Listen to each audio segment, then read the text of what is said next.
আসসালামু আলাইকুম আর রহমতুল্লাহ বারকাত। প্রিয় দেশবাসী, আমি সকল দেশবাসীর উদ্দেশ্যে কিছু কথা বলতে আসি। আমি বলতে চাই, বাংলাদেশের প্রতিটা সিটে এমপিরা কি কাজ করে সকল মানুষ তদারকি করবেন। যার যার এলাকা ভিত্তিক কার এলাকায় কতটুক কাজ করছে সকল মানুষ পর্যবেক্ষণ করবেন। আর পর্যবেক্ষণ করার পরে আপনারা যদি তদারকি না করেন তাহলে এমপিরা কখনো করবো না। তাই এমপিরা কি করে না করে এগুলো সব দেখবেন, আর দেখা সকলেই কি করবেন, অবগত থাকবেন। তখন এমপিরা ইনশাল্লাহ এলাকা ভিত্তিক কাজগুলো করব।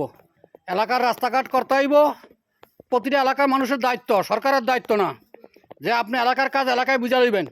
ম্যানুয়াল উড়িয়ে আনবেন, ম্যানুয়াল উড়াই নিয়ে দেখবেন আপনার এলাকায় কতটুক বরাদ্দ সরকার দিছে আর কতটুক কাজ করতে আছে, তাই জব নেবেন। যদি আপনি কোনো নেতাকর্মীর ভয়েতে চুপ করে থাকেন তাহলে ল্যাপসাপ দিয়ে আপনার দেশের রাস্তাঘাট থুয়ে দেব, তাহলে 2 দিন পরে রাস্তাঘাট যেই সে হয়ে যাবো গা। তাই এখন থেকে সকল মানুষকে আমি জোরভাবে অনুরোধ করি, রাস্তাঘাট যার যার এলাকাটা শেষে বুঝে নেবেন রাস্তাঘাটের কোনো সংস্কার কাজ হইলে।